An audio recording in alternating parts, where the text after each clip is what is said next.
Navigating 5-year strategic framework for achieving SDGs, policy, partnership and priorities.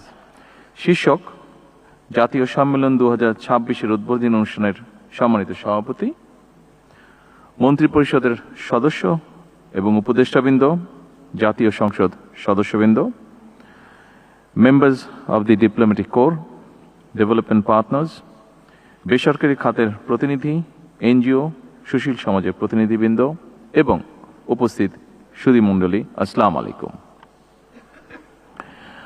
আমাদের আজকের এই অনুষ্ঠানের বক্তব্যর পালার আমি শেষ বক্তা। আমার আগে যারা বক্তব্য দিয়েছেন মোটামুটিভাবে সবকিছুই আলোচিত হয়েছে, তবে যেহেতু একটি অত্যন্ত গুরুত্বপূর্ণ বিষয়, সেজন্য আমি খুব সংক্ষেপে আমার কিছু মতামত আপনাদের সামনে তুলে ধরতে চাই। উপস্থিত সুধীবৃন্দ, বাংলাদেশ যেভাবে মিলেনিয়াম ডেভেলপমেন্ট গোল এমডিজি বাস্তবায়নের সাফল্যের পরিচয় দিয়েছিল, একইভাবে সাস্টেনেবল ডেভেলপমেন্ট গোল এসডিজি বাস্তবায়নের ক্ষেত্রেও বাংলাদেশ যথাযথভাবে পদক্ষেপ গ্রহণ এবং বাস্তবায়ন করে চলেছে। আপনারা নিশ্চয়ই লক্ষ্য করে থাকবেন, এসডিজির প্রতিপাদ্য নো ওয়ান লিভ বিহাইন্ড, কিংবা কাউকে পিছনে ফেলে নয়। এই মূলনীতির সঙ্গে বর্তমানের সরকারের জননীতিরও মিল রয়েছে। সকল শ্রেণী, পেশা তথা জনগণের স্বার্থ নিশ্চিত করার লক্ষ্যে বর্তমান সরকারের নীতি হচ্ছে সবার আগে বাংলাদেশ। বিএনপির জননীতির দিকে লক্ষ্য করলেই একটা বিষয় স্পষ্ট হয়ে উঠবে সবার কাছে। সেটি কি? সেটি হচ্ছে সকল সময় বিএনপির সকল পরিকল্পনা ছিল এবং কর্মসূচি ছিল জনবান্ধব। যেমন দেশ এবং জনগণের উন্নয়নে আমরা যা এখানে উপস্থাপিত একটি ডকুমেন্টারিতেও দেখেছি,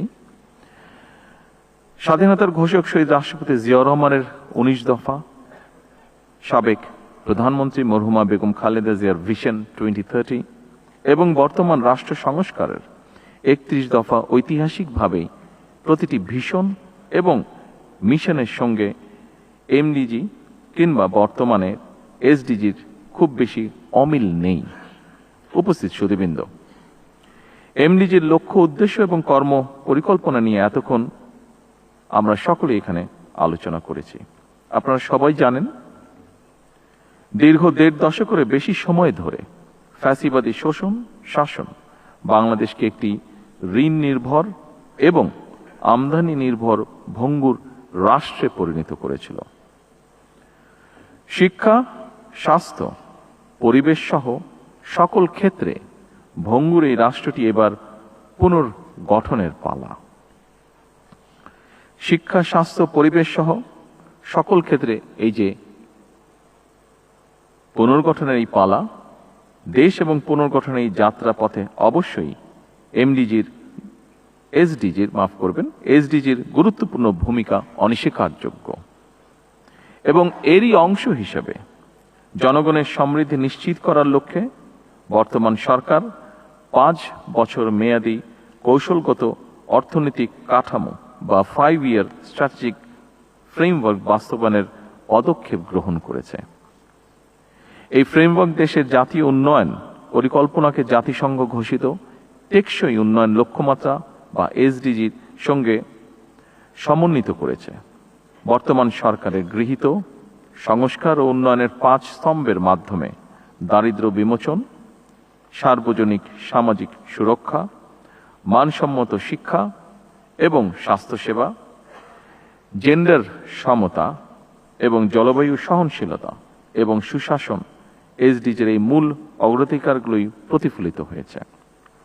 সম্মানিত উপস্থিতিবৃন্দ, সর্বোন্নত দেশের তালিকা থেকে উত্তরণ এবং এসডিজি বাস্তবায়নে অর্জিত অগ্রগতির সুসংহত করতে বর্তমান সরকার পুনরুদ্ধার, পুনর্বাসন, পুনর্গঠন বা রিকভারি, রিহ্যাবিলিটেশন এবং রিকনস্ট্রাকশন এই 3R কৌশল গ্রহণ করেছে, যার মাধ্যমে সাময়িক স্থিতিশীলতা থেকে শুরু করে দীর্ঘমেয়াদী কাঠামোগত রূপান্তর সবকিছুই একটি সুসংহত পথনকশা বাস্তবায়িত হবে।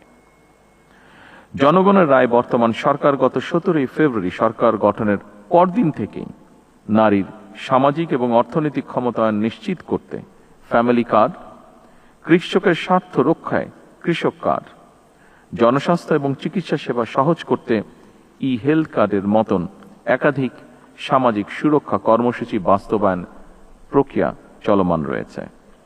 এর মাধ্যমে প্রান্তিক কৃষক, স্বল্প আয়ের পরিবার এবং ঝুঁকিপূর্ণ জনগোষ্ঠীর কাছে সরাসরি ভর্তুকি, কৃষি উপকরণ, আর্থিক সহায়তা এবং স্বাস্থ্য সেবা পৌঁছে দেওয়ার পরিকল্পনা গ্রহণ করা হয়েছে।